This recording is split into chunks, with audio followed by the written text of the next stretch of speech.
नमस्कार। जन शोध न्यूज में आपका स्वागत है। मैं प्रदीप तिवारी।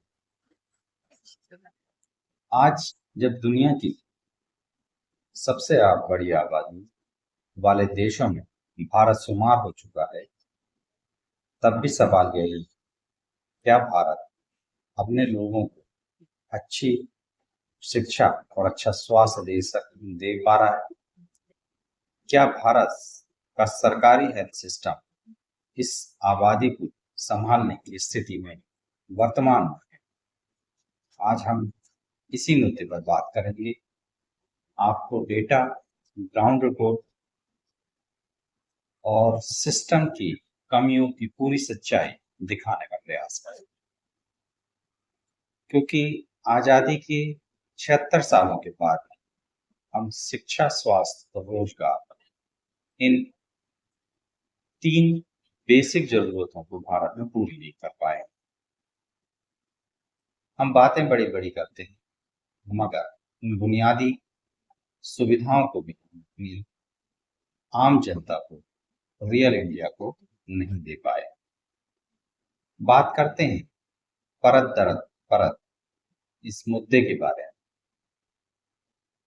इंफ्रास्ट्रक्चर की बात करते हैं, कागज में बहुत मजबूत और बहुत ही संख्या में गुणात्मक रूप से अधिक दिखने वाला ये डाटा जब जमीन में जाता है तो कमजोर पड़ जाता है, कहीं कमजोर दिखाई देता है।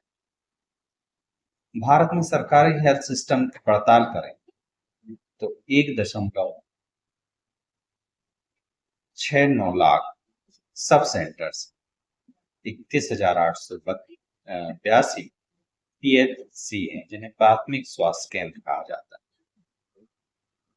6,359 सीएससी हैं, जिन्हें कम्युनिटी हेल्थ सेंटर कहा जाता है। 700 से अधिक डिस्ट्रिक्ट हॉस्पिटल यानी जिला स्तरीय अस्पताल और 300 से अधिक मेडिकल भारत देश में। देखने में और सुनने में डाटा बड़ा लगता है, मगर इसकी असल समस्या क्षमता और गुणवत्ता की। अगर बात करें अस्पताल में उपलब्ध बेडों की, तो भारत बहुत बुरी स्थिति है। भारत में कुल अस्पताल 18 लाख है। जब हम 18 लाख का डेटा बोलते हैं तो इसमें केवल सरकारी अस्पताल नहीं है, हम निजी अस्पतालों को भी इसमें जोड़ रहे हैं। यानी 1.3 बेड प्रति 1,000 लोग का अभी वर्तमान में उपलब्ध है। और अगर इसको हम WHO के मानक से कंपेयर करें तो WHO कहता है 3.5 बेड प्रति 1,000 पर होने चाहिए, जबकि भारत ने अपनी राष्ट्रीय नीति में अभी लक्ष्य रखा है 2 बेड प्रति 1,000 लोग पर। यानी अभी भी 1.5 बेड की वो जो एक बेसिक रिक्वायरमेंट है, वहां तक भारत नहीं पहुंच पाया। सरकारी सेक्टर में तो 8.18 लाख बेड ही है। निष्कर्ष में अगर हम पहुंचे और इस सब का निचोड़ निकालें तो भारत में जरूरत के मुकाबले केवल 50% और उससे भी कम बेड उपलब्ध है। अब ये तो बात हो गई इंफ्रास्ट्रक्चर की, बेड्स की, कितनी जो हेल्थ सेंटर्स हैं इनकी। अब बात कर लेते हैं डॉक्टरों की। अभी हम इस पे स्पेशलाइजेशन पे नहीं जा रहे हैं, केवल बेसिक हेल्थ फैसिलिटी प्रोवाइड करने वाले डॉक्टर्स, बेसिक इलाज करने वाले डॉक्टर, बीमार, निमोनिया, सर्दी खांसी या इसी तरीके की छुटपुट बीमारियां जिसमें ज्यादातर परेशान होते, टाइफाइड उसमें आप जोड़ सकते हैं, जो भी ज्यादा चल रहा है। तो इस तरीके की बीमारी को ठीक करने वाले ऐसे बेसिक डॉक्टर, बेसिक की मैं बात कर रहा हूँ तो ऐसे भी नहीं कि जिनकी डिग्री बनी कम से कम एमबीबीएस डॉक्टर जो सरकार में नियुक्त हैं या प्राइवेट में, उनकी बात कर लेते हैं। सरकार के अनुसार डॉक्टर की जनसंख्या का अनुपात 1:811, यानी एक डॉक्टर 811 लोगों पर एक डॉक्टर उपलब्ध है। सुनने में ठीक भी लगता है, लेकिन असल हकीकत जब हम ग्राउंड पर पहुंचते हैं तो वहां पर एनालिसिस करते हैं, पूरी स्थिति बदल जाती है। भारत के ग्रामीण क्षेत्रों में डॉक्टरों की भारी कमी, 70% से ज्यादा आबादी जहां गांव में रहती है, लेकिन केवल वहां पर 40% बेड्स उपलब्ध है। डॉक्टरों की संख्या देखे जाए तो पीएससी अक्सर खाली रहते हैं। गांव में पीएससी तो खाली ही रहते हैं, वहां पर कोई विशेषज्ञ डॉक्टर भी नहीं, किसी भी स्पेशलाइजेशन के, और स्त्री रोग विशेषज्ञ भी हर जगह उपलब्ध नहीं है। ये हमने अचीव किया है आजादी के 36 साल। अब इसमें भी शहर बना गांव की बात करते हैं कि क्या शहर बहुत आगे निकल गए हैं गांव से, या गांव कहीं पीछे रह गए इस पूरे विकास के पैमाने पर, इस विकास की दौड़ में, और वो निर्भर हो गए हेल्थ फैसिलिटी के लिए शहरों पर। शहरों में भी वो डिपेंड हो गए प्राइवेट हॉस्पिटल्स पर, क्योंकि गवर्नमेंट मेडिकल कॉलेज या गवर्नमेंट फैसिलिटी उनके लिए आज भी उपलब्ध नहीं। तो डेटा बताता है कि 70% हेल्थ इंफ्रास्ट्रक्चर शहरों में, लेकिन शहरों में रहने वाले लोग केवल 27 से 28%, क्योंकि भारत गांव का देश है। ग्रामीण जनता को इलाज के लिए शहर जाना पड़ता है, समय और पैसा दोनों बर्बाद होते हैं, और आज भी ज्यादातर लोग अपने हेल्थ फैसिलिटी का, अपने स्वास्थ्य का खर्चा खुद ही उठा रहे हैं। सरकार कितनी ही बात करते रहे आयुष्मान की, सरकार कितनी ही बात करते रहे हेल्थ फैसिलिटी, भारत में निजी बनाम सरकारी की बात कर लें तो ये आंकड़ा और भी भयावह हो जाता है। ये फैसिलिटी के चक्र में फंसना और इसमें भारी राशि खर्च करना, और कुछ लोगों की स्थिति बहुत विकट हो जाना, ये आम सा हो चला। अगर इसकी बात करें तो भारत में 43,000 प्लस निजी हॉस्पिटल है, और यही सबसे ज्यादा पैसा आज कमा रहे हैं। निजी सेक्टरों में 11.8 लाख बेड उपलब्ध है, और चौंकाने वाली बात यह कि 60% से ज्यादा का इलाज लोग खुद अपने खर्चे पे करा रहे हैं, और इन निजी अस्पतालों में जाकर यहाँ के लोगों को वो धनाढ़ बना रहे हैं, या ये निजी अस्पताल लोगों को चूज कर रहे हैं। सरकारी सिस्टम चूंकि नकारा और कमजोर हो चला है, इसकी वजह से ये जो प्राइवेट प्लेयर्स हैं, प्राइवेट निजी हॉस्पिटल्स हैं, वो चांदी काट रहे हैं। सरकार ने आयुष्मान कार्ड बनाकर लोगों की स्वास्थ्य सेवाओं से पल्ला झाड़ लिया है। वह अब कहीं ना कहीं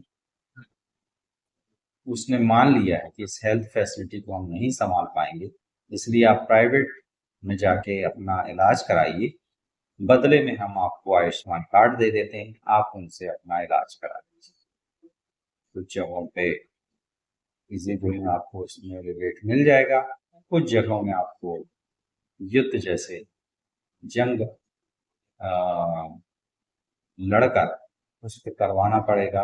और अगर आप साधारण व्यक्ति हैं, आप लड़ना नहीं जानते हैं, आप उस तरीके के व्यक्ति नहीं है कि पैसों के लिए और अपनी आत्मसम्मान और अपनी प्रतिष्ठा से कॉम्प्रोमाइज करें, तब आपको अपने पैसे खर्च करने होंगे, और इन सब लोग लुभाव नहीं पाते, आयुष्मान के झुंझुने को भूलना होगा।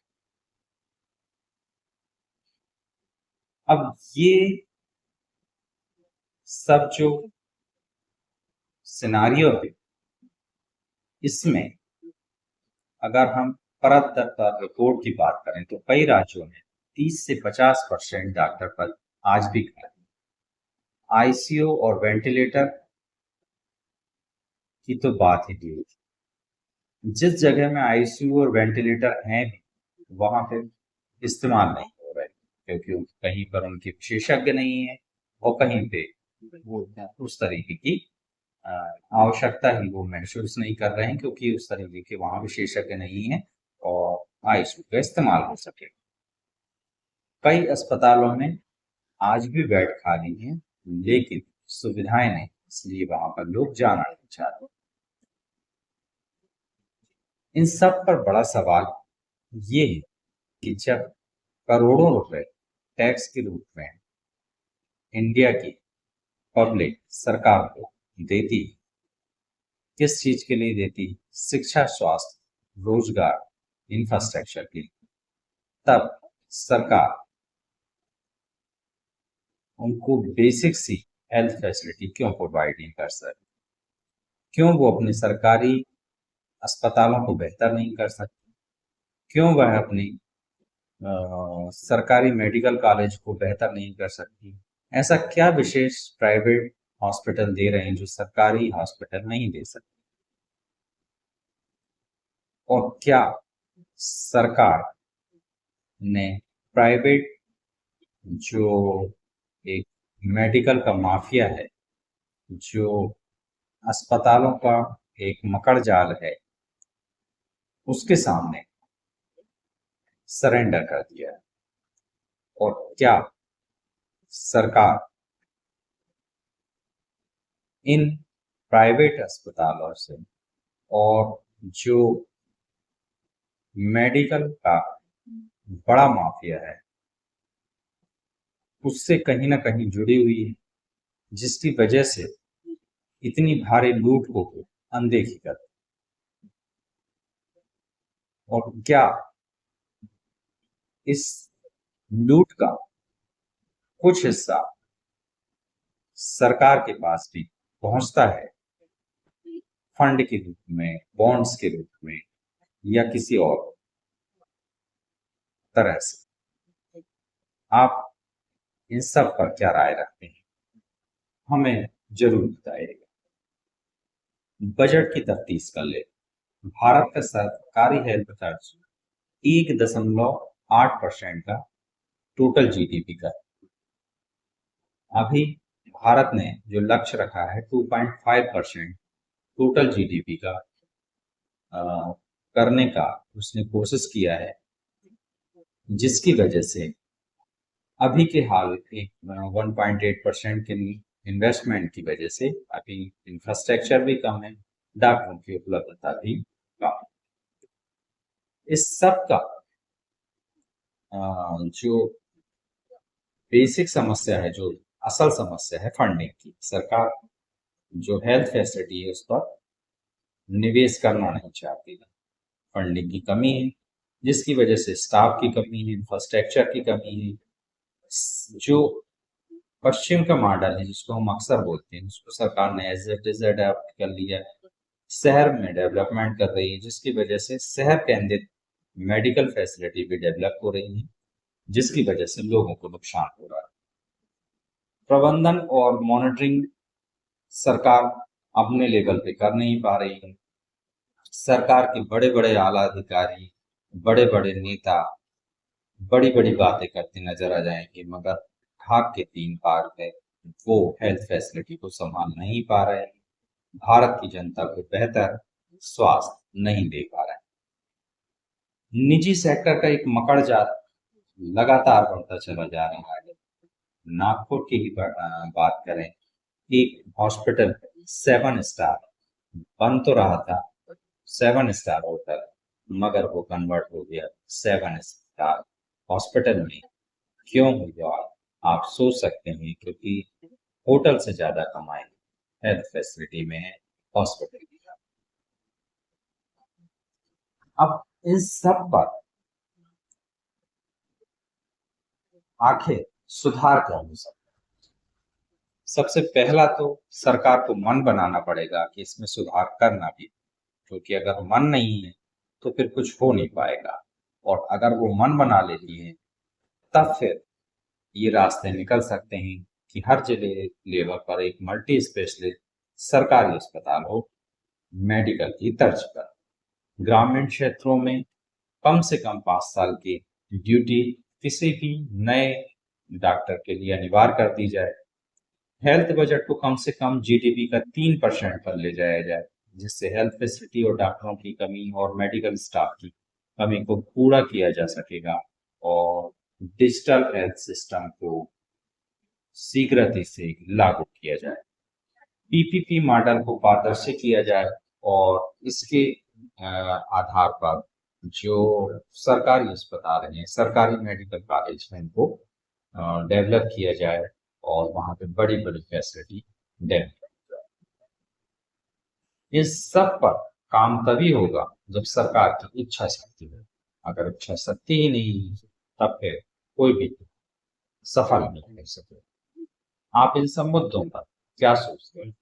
क्या आप सोचते हैं कि भारत में सरकारी अस्पताल या गवर्नमेंट हेल्थ फैसिलिटी कोलैप्स हो चुकी है, खत्म हो चुकी है, या फिर आप सोचते हैं कि आज भी बहुत बेहतर स्थिति? क्या सरकारी अस्पतालों की ओर लोगों को जबरदस्ती धकेला जा रहा है या नहीं? आप इन सब मुद्दों पर क्या सोचते हैं? अगर आप शेयर करेंगे तो हमें अच्छा लगेगा। बेखौफ पत्रकारिता और बुलंद आवाज को चुनना चाहते हैं तो लाइक और सब्सक्राइब करना ना भूलिएगा। देखते रहिए जनसुर। नमस्कार। याद रखिए, सच को चिल्लाने की आवश्यकता नहीं होती और राष्ट्र